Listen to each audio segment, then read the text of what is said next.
Hey, I am back for episode 4 of the Believing Bigger podcast. And this is a subject I know a lot about. And because of my personal experience, I just had to do an episode about how I turned around my people pleasing. When you don't believe in yourself, it's a massive issue which can include people pleasing tendencies and can affect your business in so many ways. I was always trying to keep everyone happy so that I would keep the peace. I thought if I pleased everyone, I would be happy in the process. But all I ended up doing was worrying about everyone else's problems and issues and not my own. That left me feeling emotionally exhausted, stressed, and anxious. And trust me when I say that I am the expert on this. I have been in the trenches and seen the damage it can do to you. The resentment that builds up inside you and on the outside, a typical people pleaser is kind, understanding, and most of all, agreeable. We look on the outside like we are going with the flow of life, always smiling and nodding and saying yes. It's all about earning approval from others through not wanting to be rejected or unliked by people you love or want in your life. I would feel so crushed if someone didn't like me or actually disagreed with me. I would do anything to avoid conflict, going out of my way to be nice, to try to fit in with what other people wanted to do, and found it really hard to make a decision or have an opinion of my own. I wanted everyone around me to be happy, or I would start to feel uncomfortable because I would blame myself for whatever their issue was. I even did things I didn't want to do because it was, in my eyes, easier than standing up and saying the dreaded no word out loud. As a people pleaser, the word no is the hardest word to say. And when you do say it, there has to be a long, drawn out amount of excuses to warrant why you can't do something. I was always apologising, and in fact, sorry becomes the favourite word. When someone hurts you, you don't confront them because you don't want them to feel bad, because it will make you feel terrible, which again in turn makes you feel more resentment. People pleasers have good intentions because they are genuinely nice people, as I say, but it can cause a lot of problems in relationships. So why am I telling you this? And how can this affect your business? Well, because as people pleaser, you lose your true identity. So this means that you aren't being authentic. You aren't being the true person that you could be. When you can't make a decision and you're trying to please, you won't put anything out on social media and in your marketing strategy that might upset someone. You will instead do what you think they want to hear. Selling becomes impossible because you can't handle an objection or a no from a client or customer. And you're too exhausted to run your business because the rest of your life is so hectic because you are doing everything for other people and not for yourself. The thing is, the need to please is in all of us to some degree. But when it gets out of control, it can take over your life.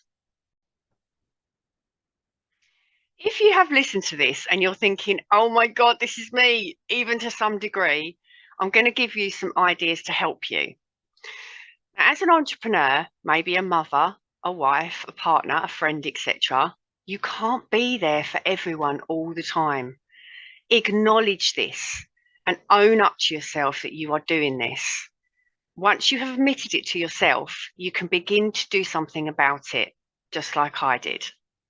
And remember that if someone is judging you for saying no, then they are likely the type of person who would make you feel guilty or ashamed for setting boundaries to begin with. So first of all, let's get this straight. If someone is judging you harshly, it may be a sign that they have issues of their own and don't want to take responsibility for those problems. After all, if they were perfectly comfortable with themselves, then they wouldn't feel the need to make you feel bad about yourself. I know it can be tough to stop people pleasing, but you deserve to do what is best for your mental and emotional health. This episode should get you thinking about how you might go about setting boundaries without feeling guilty or ashamed of yourself. Remember, other people don't always understand why it's hard for us to say no. So if someone judges you harshly, then they're likely projecting their own insecurities onto you because they want to control your life. They want control over your life, even though this isn't fair at all.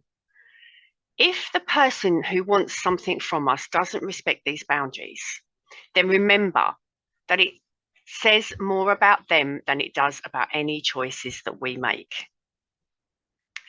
So let's get back to your business. Having people pleasing tendencies means that a lot of the time we won't be giving yourself enough time to work on your business. So it's about boundaries and reassessing your priorities. What you are doing that you don't have to do, what you can say no to that you are currently saying yes to. Do you spend a lot of time on your phone sending messages and voice notes or having conversations with other people when you should be working on your business? It's a harsh reality when we realize that if we weren't spending so much time people pleasing, we may get so much more done for ourselves and our businesses. So, personally and professionally, putting boundaries in place and putting ourselves first can be the difference between success and failure. It may take a bit of getting used to, leaving messages for longer and allocating time to get back to people if you are used to checking your phone and replying instantly. But with a bit of practice and a new boundary in place, it means you will have some more time on your hands to dedicate to creating the business you want in the future. Another thing that helped me in the beginning was blocking out time in my diary and committing to work in that time and leaving my phone to the side. And I know it's difficult if you're a mum to silence your phone when the kids are at school, but you can set your phone for emergency numbers, i.e. the school calling in an emergency. But you can put it aside and turn off at least some of the notifications. Also, what I found helpful was an empowering mantra posted somewhere that you can see often in your office, on the fridge, or somewhere that you can see. It can act as a little pep talk throughout your working day and get your subconscious mind conditioned to the new you. So, I'm allowed to say no is a good one. No is a complete sentence. And one I especially like that makes me laugh is not my circus, not my monkeys. You could also try, I don't have to explain myself to anyone. And I'm the one in charge of my time and energy. Another tip is saying no with conviction. As a people pleaser, it might be very tempting to say maybe or I don't know to an invitation, even when you know you're not really interested. Instead, cut yourself loose with a polite way to decline the invitation. If the whole idea of saying no outright seems to be a bit harsh, give these a try. Why not try saying, I won't be able to make it? Or unfortunately, I don't have the time at the moment. Or I'll have to pass this time. Maybe you could say, I have plans that day, but thank you for thinking of me. You will soon see that nothing bad happens, and most people will take a no on the chin and understand that you are really busy. It can feel really empowering once you get into the swing of things. People pleasing may have left you feeling stressed or burnt out from taking care of everyone else's needs but your own. But now is the time to change that if this is you. At the end of the day, always remember that you can't please everyone. But those who truly love you will be glad that you're doing something positive for your mental health and will support you. Getting past people pleasing so much and growing in confidence means you can spend more time on the things that you love to do. It also means that your belief in yourself will go up a notch. If you practice the things I've talked about today, you'll begin to feel more empowered in general, which will spill out into every area of your life, including your business. So I will leave you today with this. I have this great saying, so have it somewhere that you can see it so that you can remember those who mind don't matter and those who matter don't mind. I really, really hope something I said today resonated with you and helped you in some way. I can't wait to catch you on the next episode of Believing Bigger, which I will be covering some of the woo-woo that you may have been waiting for. So watch out for that, and bye for now.